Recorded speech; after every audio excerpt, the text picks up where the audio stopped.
Wait, Marvel Weekly Random News. I still don't know what to call this segment, but We'll figure it out. yeah, sponsor. YouSellComics.com, your new multi-vendor marketplace. You Sell Comics offers a site exclusively for buying and selling of all things comics. Slabs, omnis, trades, and more. Sell for as low as 5% commission or zero commission monthly tiers. Run your own auctions, unlimited bin listings. YouSellComics.com. Buy, collect, sell. The Sentry is dead. Long live the Sentries. Yeah, crazy. We know, I think we know that Sentry is coming to the Thunderbolts, I think, with, Yeah. what's the actor's name from Invincible and Walking Dead? And Oh my Beef God, why am I and spacing right now? Stephen Yeah, Yeun. Stephen Yeun Steven. Yeah. as being rumored to play the Sentry. But in comics, this December, the Sentry returns for an all-new limited series written by Jason Liu and artist Luigi Zagaria at Midnight Suns. But it won't be the classic version of the Golden Guardian Marvel comic readers are used to. Instead of Bob Reynolds, the power of a million floating suns, which was a great Horse the Band song, by the way, Hmm. will be passed on to multiple individuals, and not all of them will be put into heroic use. Fortunately, Misty Knight and Jessica Jones will be on the case. Who will be the new Sentry? The Sentry is dead, but ordinary people all over the world are suddenly manifesting his powers and experiencing snippets of Bob Reynolds' memories. Ooh, interesting. But not everyone That's can be cool. trusted with such responsibilities, sparking a violent conflict to control the Sentry's legacy. Will one of them survive long enough to emerge as a new Sentry, or will their newfound power destroy them? When Misty Knight and Jessica Jones cross paths in search of answers, they open an investigation that will change everything you think you know about the Sentry. So here we get a first look at Bob Harvey's cover art for issue 1. Pretty cool. And that's the only cover art we get. Boo. Hmm. Uh, yeah, so this comes out in What's down at the bottom near her foot? this foot. This No, foot? no, what Right is that? there? It's Is the that a foot? artist's signature. Ben Harvey. Oh, PH. okay. All Uh, bunched up, I can tell. Sorry. yes. Oh, so this December, issue 1 starts. Cool. Marvel Studios may have been developing a Wiccan TV series prior to WGA SAG-AFTRA strikes. I figured this was the We've known for case. several months that Joe Locke will play Wiccan in Agatha Covenant of Chaos, but it appears Marvel Studios has plans for Billy Kaplan beyond the WandaVision spin-off. According Mm. to Scooper Daniel Rickman, TV series revolving around Wiccan was in the works prior to the WGA strike. With additional details, no additional details have been shared, though this would be the third series to spin out of the Phase 4 title after Agatha Covenant of Chaos and Vision Quest. Billy is, of course, one of Maximoff and the Vision son, alongside his twin brother Tommy. They were wiped from existence when Scarlet Witch took down the hex surrounding Westview in WandaVision. While comic fans will know their teenage counterparts as Young Avengers, Wicked, and Speed, it's not like they somehow survived and just grew up fading into nothing. On the page when Wanda lost her children, their souls inhabited Billy Kaplan and Thomas Shepard. So they both are and aren't the Avengers' kids, but thanks to their mother, the reincarnated twins were granted incredible powers. We'd assume something will happen that leads Agatha tracking Billy down in Agatha Covenant of Chaos. Perhaps she wants her abilities for herself, or perhaps to train the boy. Either way, there are currently no confirmed plans for Speed, but we do expect Wiccan to be a potential game changer in the MCU. Mm. Assuming this project actually becomes reality, bet on it revolving around Wiccan finding his brother and perhaps even tracking down the Scarlet Witch, and a loose adaptation of the Children's Crusade, which we heard and read in another video. Um, we'll see what happens, but this sounds more like a special presentation rather than a TV show. Disney CEO Bob Iger is going to be cut back. Yeah, sure. I don't know. Like, Mm-hmm. seems Mm-hmm. fine. Marvel Studios Echo thought to have been delayed due to the absence from Disney's 2023 release calendar. I think originally we thought it was going to be December. But Mm-hmm. there are many character Marvel Studios could build to give Disney TV series around, but the decision to move forward with Echo led many fans questioning why Maya Lopez was made a priority. Alakwa Cox was undeniably fantastic in Hawkeye, and we had fun spending time with the character. However, there's nothing in the series which suggested Echo need to take center stage in a solo adventure. That may go some way in explaining the apparent lack of excitement for the show. Mm-hmm. It also explains the decision to release every episode simultaneously, with this approach suggesting there are concerns about maintaining interest in Echo on a weekly basis. Yesterday, Disney held an earnings call touted as key upcoming shows, both across Disney Plus and Hulu. However, the likes of Ahsoka and Loki Season 2 were present. There was no mention of Echo. Maybe an oversight, a result of the show not being released until November. Oh, it's supposed to be November. Or an indication that we're no longer getting the series this year.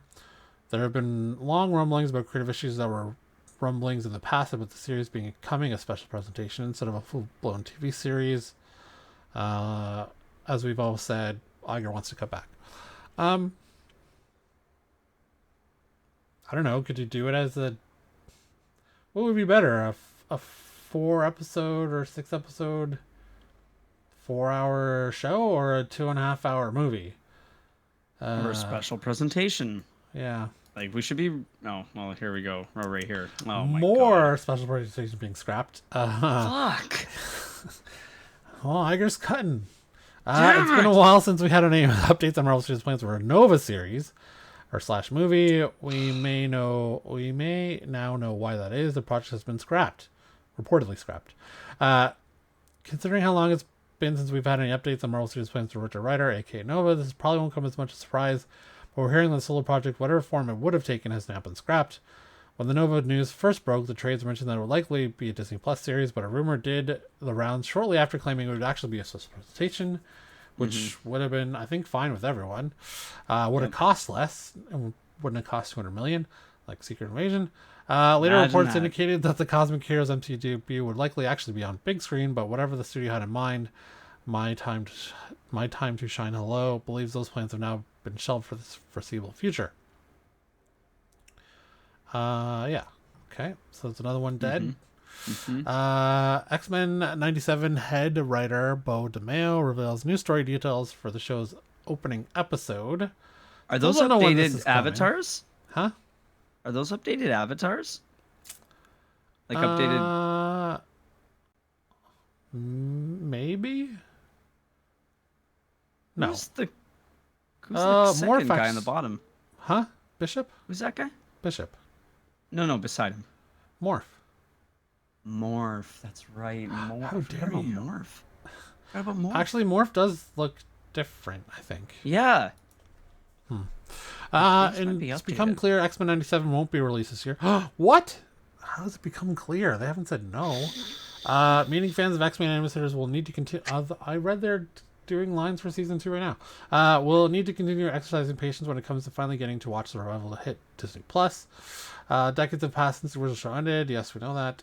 Talking at San Diego Comic-Con last month, head writer Bo DeMeo and supervising producer Jake Castorina confirmed the show will kick off with a team battling a group of familiar foes.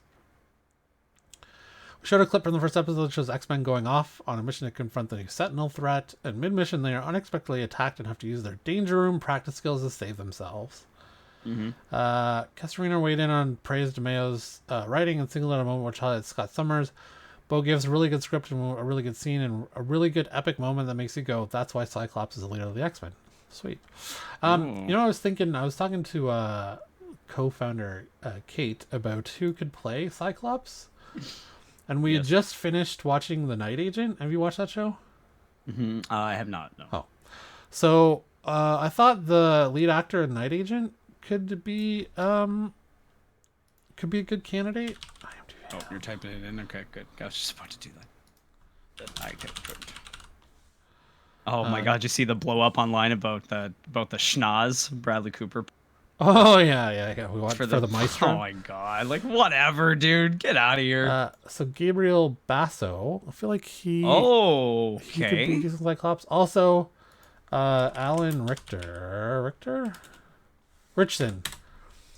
from Reacher. Oh yeah. He's huge too. He could be probably a pretty good Cyclops, and he's great in Reacher.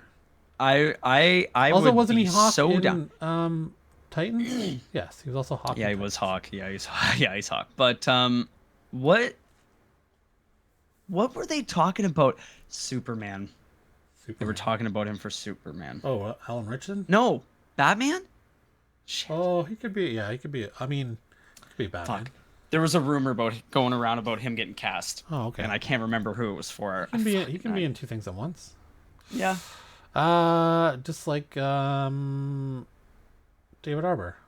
and Yes. Red Guardian, and now Frankenstein. Okay. Marvel announces a new Thanos series pitting the Mad Titan against the Illuminati.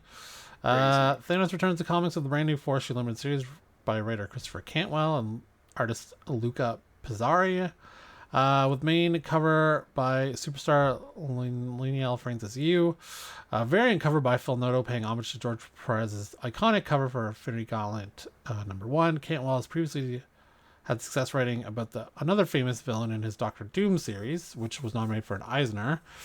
So it makes sense to see him take on another major villain. Cantwell also wrote the acclaimed short story All That Is with artist, travel foreman, and colorist Rochelle Rosenberg in last year's Thanos Death Note one shot. This is not his first time writing about Thanos. So there's the first cover. It's pretty cool.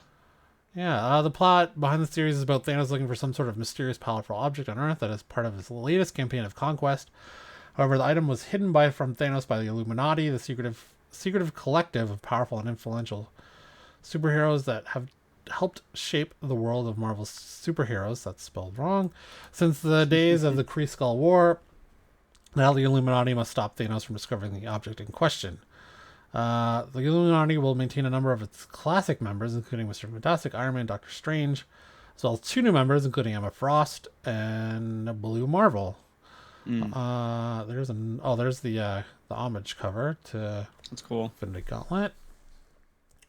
Thanos #1 is due on sale November 8th. Okay, last item for Marvel News Roundup. Avengers Secret Wars, Kevin Feige rumored to have reached out to Andrew Garfield to return as Spider-Man.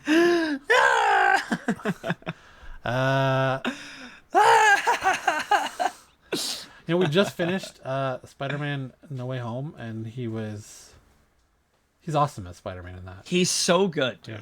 He's so good. Like, fuck me. Oh my god. I don't need to go that far. Okay, so even if half of the reports turn out to be true, Avengers Secret Wars is really shaping up to be a jam-packed event, and now we can add another rumored name to the list of characters expected to appear. According to the Insider, Kevin Feige reached out to the Amazing Spider-Man star Andrew Garfield prior to the SAG-AFTRA strike about potentially reprising the role of Peter Parker Spider-Man in Secret Wars. Garfield returned as on his take on the iconic wall crawler Spider-Man No Way Home, and his performance was very well received. Fans have been wondering if and when we'd see him swing back onto the on-screen as Webbed Wonder. And if things work out, we may see him in action alongside fellow Spideys Tom Holland and Tobey Maguire. Yeah, so I think that's pretty resounding yes from everyone in fandom.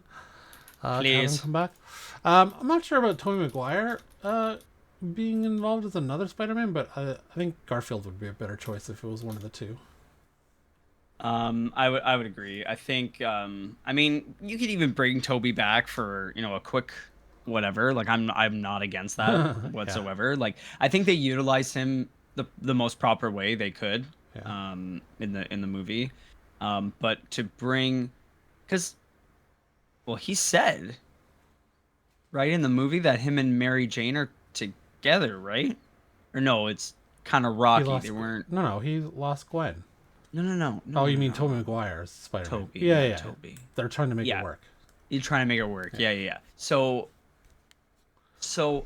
I feel like he obviously has some story to tell, but like I don't need to know it.